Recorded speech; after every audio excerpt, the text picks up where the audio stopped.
Welcome to my channel school mathematics. इस video में हम करेंगे chapter 1 real number class 10 NCERT maths की एक्सरसाइज 1.3 का question number 1, prove that under root 5 is irrational. तो ऐसा ही हमने इंट्रोडक्शन वाले वीडियो में किया था, जहां अंडर रूट 2 को हमने इरेशनल प्रूव किया था। बिल्कुल वैसा ही सेम स्टेप्स हम फॉलो करेंगे इसको इरेशनल प्रूव करने के लिए। तो देखो, हम यहाँ कॉन्ट्रडिक्टरी मेथड फॉलो करेंगे, यानी कॉन्ट्रडिक्शन से हम इसको प्रूव करेंगे। तो देखो कैसे हम प्रूव करते हैं। अंडर रूट 5 को जब मुझे इरेशनल प्रूव करना है तो मैं क्या सपोज करके चलूंगी कि अंडर रूट 5 जो है वो एक रेशनल नंबर है। तो यही कॉन्ट्रडिक्शन मेथड होता है कि हम अपोजिट सपोज करके चलते हैं। So let's assume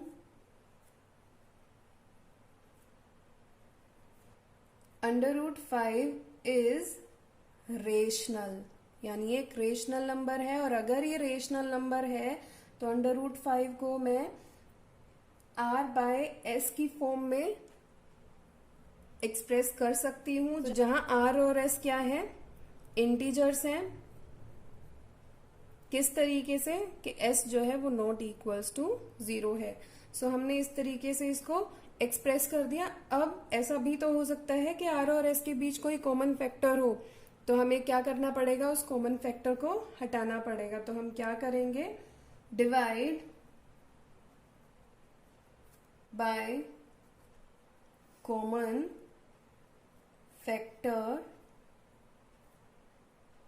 to get, यानी जो इसमें अगर कोई कॉमन फैक्टर है, if r, s have a common factor, ये लाइन ऐड कर लेना।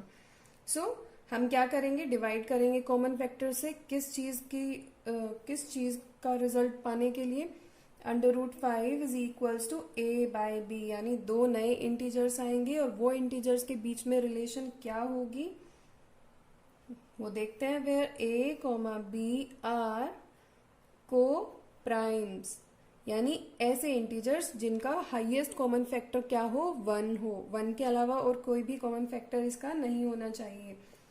तो अब ये फॉर्म आ गई, जो यहाँ डिवाइड हो रहा है वो यहाँ जाके क्या हो जाएगा, मल्टीप्लाई हो जाएगा। So under root 5b is equals to a, जिसको हमने नाम दे दिया इक्वेशन नंबर 1। अब हम क्या करेंगे, दोनों साइड्स को स्क्वायर करेंगे। सो स्क्वायरिंग बोथ साइड्स, यानी स्क्वायर का मतलब क्या होता है, पावर 2 लगा देंगे। तो पावर 2 लगाएंगे, दोनों साइड लगाएंगे, इसीलिए इक्वेशन में कोई भी फर्क नहीं आएगा, क्योंकि हम क्या कर रहे हैं, दोनों साइड हम स्क्वायर कर रहे हैं। Is equals to a square आ गया। इसको सॉल्व किया, अंडर रूट 5 का स्क्वायर क्या होता है, 5 होता है, और b का स्क्वायर इक्वल्स टू a का स्क्वायर। इसको हमने मान लिया equation number 2। This implies that 5b square equals to a square. So 5 divides a square। इसमें देखो यहाँ ये इसका रीजन क्या है कि हमने सीधा सीधा लिख दिया 5 divides a square का मतलब क्या होता है। हम डिविडेंड को कैसे लिखते हैं, dividend is equals to divisor multiply by quotient plus remainder, right. तो यहाँ डिविडेंड क्या है, a स्क्वायर है, यहाँ डिवीजर क्या है, 5 है, कोशेंट क्या है, b स्क्वायर है, और रिमाइंडर यहाँ 0 है। तो रिमाइंडर 0 है तो इसका मतलब क्या है कि जो डिवीजर है वो डिविडेंड को कंप्लीटली डिवाइड कर रहा है, यानी 5 जो है वो a स्क्वायर को कंप्लीटली डिवाइड कर रहा है। सो 5 डिवाइड्स a स्क्वायर, और अगर 5 a स्क्वायर को डिवाइड कर रहा है तो ये क्या इम्प्लाई करेगा कि 5 डिवाइड्स a। कैसे, क्योंकि 5 जो है वो एक प्राइम नंबर है और a क्या है, कोई भी पॉजिटिव इंटीजर है। सो बाय थ्योरम 1.3 जो क्या कहती है, अगर कोई प्राइम नंबर a स्क्वायर को डिवाइड करता है, यानी इंटीजर के स्क्वायर को डिवाइड करता है, तो इसका मतलब प्राइम नंबर जो है वो उस इंटीजर को भी डिवाइड करेगा। तो हम यहाँ तक आ गए हैं। उसके बाद हम देखते हैं क्या करना है। इस वाली स्टेटमेंट को हम मार्क दे देते हैं a, अल्फाबेट a। अब क्योंकि 5 डिवाइड कर रहा है a को, तो इसका मतलब क्या है कि कोई ना कोई क्वोशिएंट आएगा ये हमारा क्या है, डिवीजर है और ये डिविडेंड है। तो कोई क्वेश्चन आएगा ना तो हम उस क्वेश्चन को एक इंटीजर c मान लेते हैं. So 5 can be written as, a can be written as a equals to 5c, where c is some integer. तो वो कोई भी इंटीजर है. अब इसको हमने ले लिया इक्वेशन, इसको नाम दे दिया हमने इक्वेशन नंबर 3. ठीक है, अब हम क्या करेंगे, पुट 3 इन सेकेंड, यानी ये जो 3 की वैल्यू है ये हमें सेकेंड इक्वेशन में पुट करनी है. देखो इधर 5b square equals to a square था ना, तो यहाँ क्या आ जाएगा, 5b square equals to a square की जगह हम क्या कर देंगे, a की वैल्यू 5c रख देंगे और a का स्क्वायर था तो 5c का स्क्वायर आ जाएगा. Right. So 5b square equals to 5c square आ गया. इसको हम सॉल्व करते हैं. 5 this implies that 5b square equals to 25c square. तो 5 और 25 को हम जब डिवाइड करेंगे, यानी 5 को 25 से यहाँ डिवाइड करेंगे, 25 को 5 से यहाँ डिवाइड करेंगे तो 5 आ जाएगा ना इधर. So b square equals to 5c square. तो देखो अब एक तरीके से हमारी इक्वेशन नंबर 2 जैसी ही एक इक्वेशन आ गई.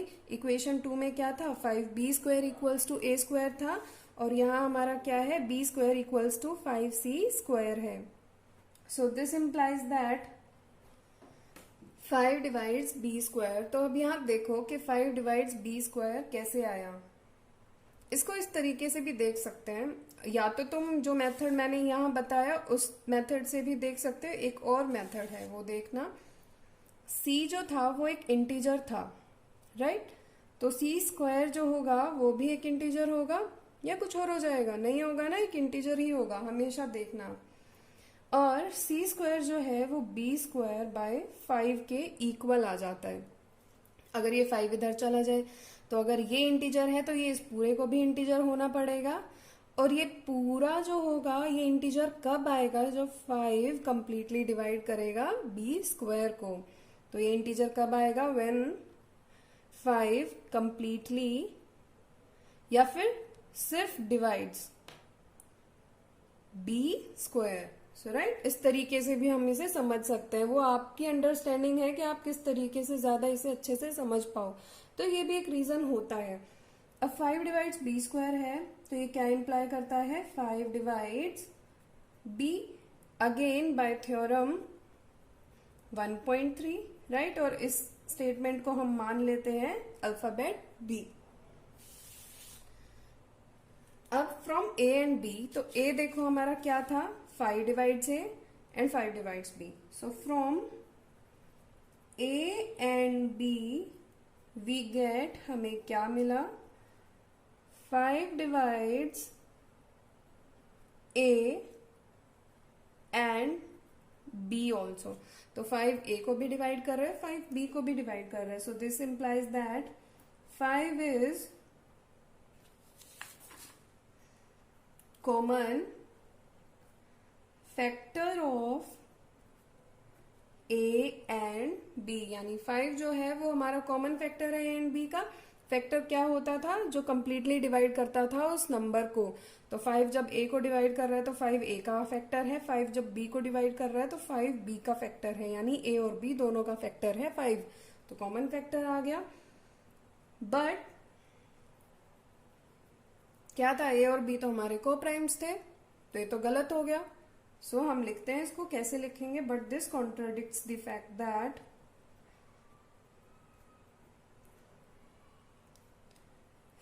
That A and B are co-primes. यानी A और B जो है वो हमारे co-primes हैं. That is having, इसको हम that is बोलते हैं, having no common, कोई भी कॉमन फैक्टर नहीं होना चाहिए अदर देन 1. और ये कॉन्ट्रडिक्शन अराइज क्यों हुई है, because of, so this contradiction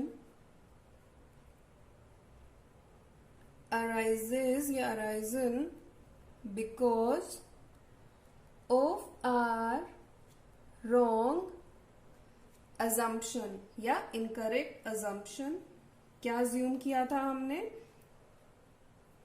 that under root two is that under root 5 is rational, right?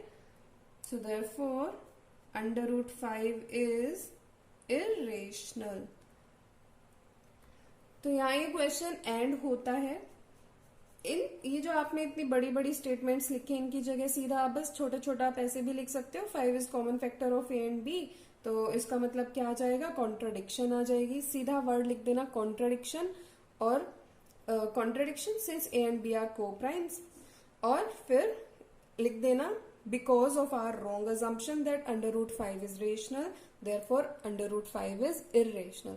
तो इतना करके भी आप छोड़ सकते हो। अब हम करेंगे question number 2।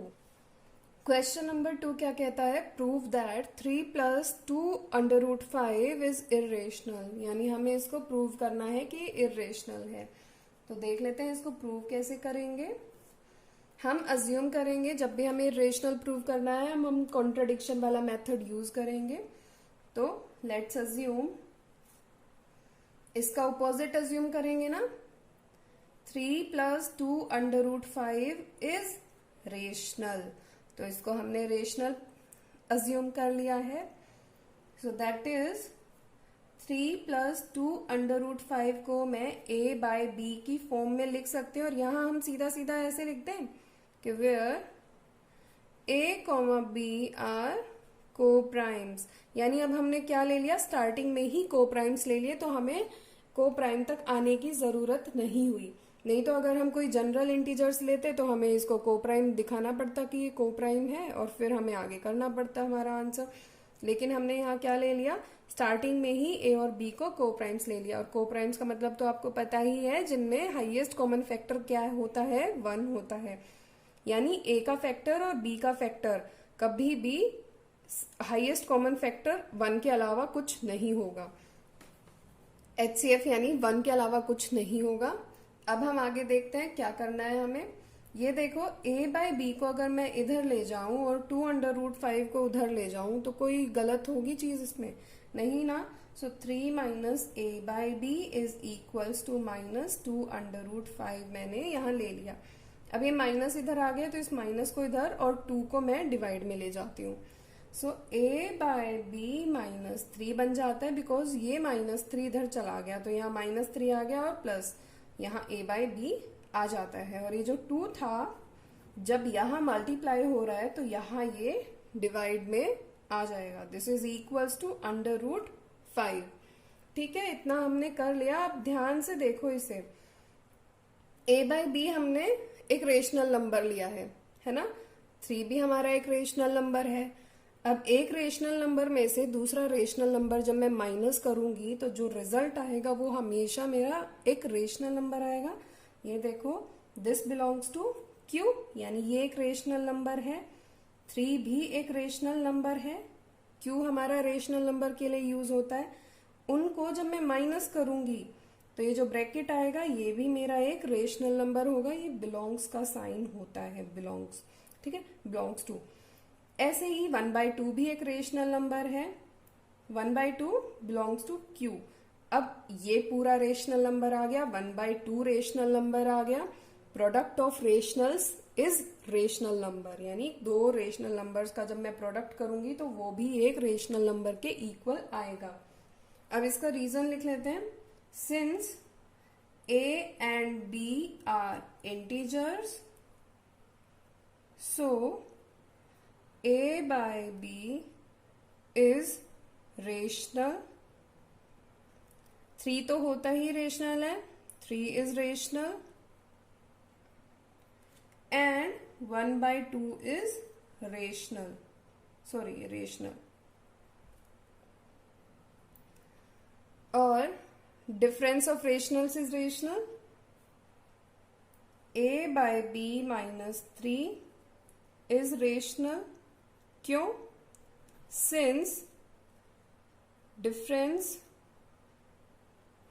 Of 2 rational numbers is rational. आप ये रीजन में लिखो या ना लिखो, बट आपको पता होना चाहिए, आपको पता होना चाहिए, इसी की वजह से मैं आपको ये सब कुछ लिखवा रही हूँ। सो 2 rational numbers is rational and 1/2 जो है वो भी रेशनल है। So product of 1/2 a/b - 3 is rational since product of 2 rationals या रेशनल नंबर्स इज रेशनल। तो अब यहां देखो ये पूरा रेशनल आ गया, लेकिन जो √5 है ये तो हमने अभी अभी प्रूव किया है कि वो इरेशनल नंबर होता है। तो इसका मतलब क्या हो गया? सो this implies that √5 is rational. ये तो कॉन्ट्रडिक्शन आ गई।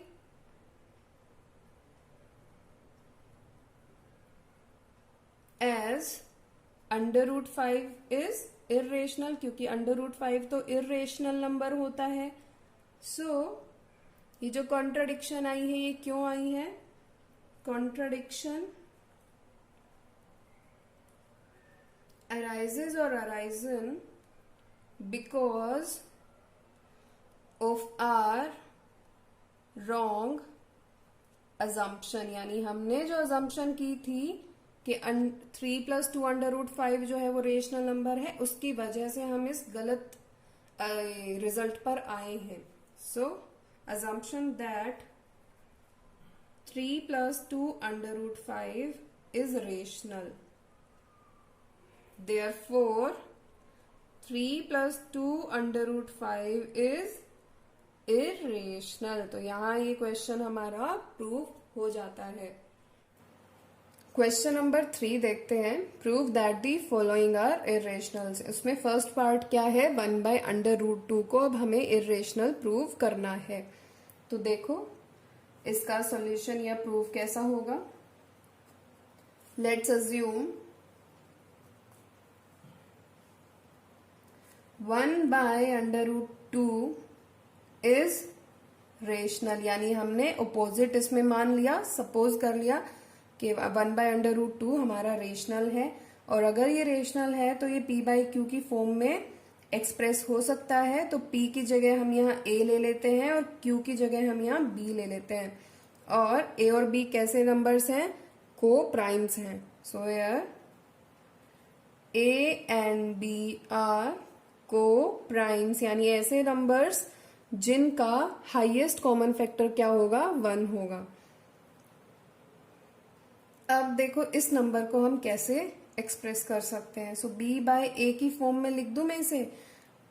b इधर आ गया, a इधर आ गया और √2 चला गया इधर ऊपर, क्योंकि ये जो यहाँ डिवाइड हो रहा था उधर जाके मल्टीप्लाई हो गया। और a/b को हम ऐसे ले आए, b को इधर ऊपर, जो यहाँ डिवाइड हो रहा था वो यहाँ मल्टीप्लाई हो गया, और जो यहाँ मल्टीप्लाई हो रहा था यानी जो ऊपर था वो यहाँ नीचे आ गया। क्रॉस प्रोडक्ट ऐसे होता है, ठीक है। जो यहाँ है वो यहाँ आ जाएगा, जो यहाँ है वो यहाँ आ जाएगा। सो b/a = √2 आ गया। अब इसको ध्यान से देखो, b/a क्या है? हमारा रेशनल है, क्योंकि b और a जो थे वो इंटीजर्स थे। So b/a is rational since b, a are integers. तो वो इंटीजर्स हैं। तो अब देखो ये तो रेशनल हो गई, यानी इक्वेशन की लेफ्ट हैंड साइड रेशनल हो गई। तो अब √2 को भी रेशनल होना पड़ेगा। सो this implies that √2 is rational. लेकिन हमने इंट्रोडक्शन वाली वीडियो में क्या किया था कि √2 जो होता है वो इरेशनल होता है। कॉन्ट्रडिक्शन अराइज हो गई। सिंस √2 इज इरेशनल, तो ये जो कॉन्ट्रडिक्शन ये अराइज हुई है ये किस वजह से हुई है? Because of our assumption of our wrong assumption. और हमारी रॉन्ग अजम्पशन क्या थी कि 1/√2 जो है वो रेशनल नंबर है। So therefore 1/2 √2 is irrational. Part second आता है। पार्ट सेकंड क्या है? 7√5 है। तो 7√5 को कैसे हम प्रूव करेंगे वो देख लेते हैं। अगेन वही कॉन्ट्रडिक्शन वाला मेथड। सो लेट्स अज्यूम, यानी हम अज्यूम करेंगे 7√5 को इज अ रेशनल नंबर। तो अगर ये रेशनल नंबर है तो इसको p/q की फॉर्म में हम एक्सप्रेस कर सकते हैं। यहाँ p को मैंने a ले लिया और q को मैंने b ले लिया, और यहाँ a, b जो है वो हमारे इंटीजर्स हैं and a, b are coprimes, यानी वो को प्राइम्स भी हैं। अब यहाँ देखो, ये जो 7 यहाँ मल्टीप्लाई हो रहा है, यहाँ जाके क्या हो जाएगा? डिवाइड हो जाएगा। सो √5 इज इक्वल्स टू a/7b, है ना। अब b जो है वो एक इंटीजर है, तो 7b क्या हो जाएगा? वो भी एक इंटीजर हो जाएगा। ऊपर भी इंटीजर है, नीचे भी इंटीजर है। सो a/7b क्या हो गया? एक रेशनल नंबर हो गया, क्योंकि रेशनल नंबर को हम न्यूमरेटर बाय डिनोमिनेटर की फॉर्म में लिख सकते हैं, और हमारा यहाँ जो डिनोमिनेटर है वो नॉट इक्वल्स टू 0 है। So therefore a/7b is rational since, यहाँ देयरफॉर हटा देते हैं, a/7b is rational since a, 7b are integers. तो वो इंटीजर्स हो जाएंगे। तो ये क्या इंप्लाई करता है? This implies that √5 is rational number. लेकिन √5 तो हमने प्रूव किया था वो इरेशनल नंबर होता था, यानी हमारी कॉन्ट्रडिक्शन आ गई।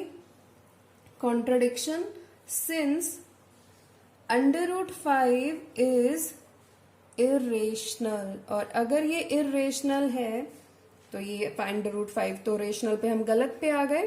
कॉन्ट्रडिक्शन क्यों आई? कॉन्ट्रडिक्शन इसलिए आई क्योंकि हमने रॉन्ग अज्यूम किया था। So contradiction arisen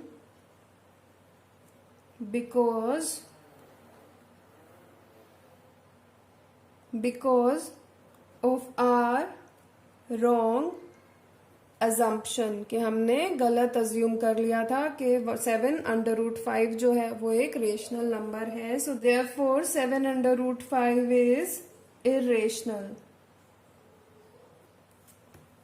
question number 3 part third का प्रूफ हम कैसे करेंगे? अगेन कॉन्ट्रडिक्शन मेथड से हम करेंगे। सो अज्यूम करते हैं, let's assume 6 + √2 is a rational number.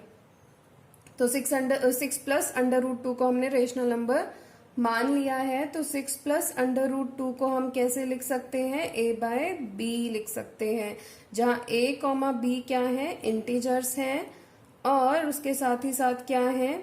Where a, b are coprimes, यानी उनके बीच में जो कॉमन फैक्टर है, हाईएस्ट कॉमन फैक्टर है वो 1 है, उसके अलावा और कोई भी नंबर नहीं है।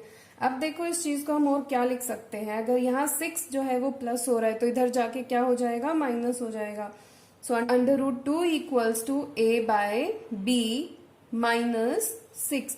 अब a/b देखो क्या था हमारा? रेशनल नंबर था। 6 भी एक रेशनल नंबर है, तो rational number minus rational number क्या हो जाएगा? रेशनल नंबर हो जाएगा। Since a, b are integers, therefore a/b -6 is rational, या फिर a/b is rational। 6 is also a rational number and difference of two rational numbers is a rational number, right? तो हमारा जो राइट हैंड साइड है वो क्या आ गया? Rational number आ गया। अब लेफ्ट हैंड साइड को भी रेशनल नंबर होना पड़ेगा। सो this implies that √2 is rational number. तो अगर ये रेशनल नंबर हो गया तो हमने जो इंट्रोडक्शन वाले वीडियो में अंडर रूट टू को इरेशनल प्रूव किया था उसका क्या होगा, तो क्या हो गया, कॉन्ट्राडिक्शन अराइज हो गई। किस लिए अराइज हुई, सिंस कॉन्ट्राडिक्शन अराइज हो गई क्योंकि अंडर रूट टू जो है वो एक इरेशनल नंबर है, इरेशनल नंबर है। So contradiction arisen because of our wrong assumption। और wrong assumption क्या थी, 6 plus under root 2 is rational number। तो ये जो हमने गलती की थी उसको सुधार लेते हैं, तो क्या आ जाएगा, therefore 6 plus under root 2 is a irrational number. इसके साथ ही वीडियो यहाँ एंड होती है और एक्सरसाइज भी हमारी एंड होती है। आपको कोई भी डाउट हो इंट्रोडक्शन में या कंसेप्ट वाले वीडियो में और एक्सरसाइज में तो आप कमेंट सेक्शन में बता सकते हैं। Thanks for watching. Please like share and subscribe my channel school mathematics.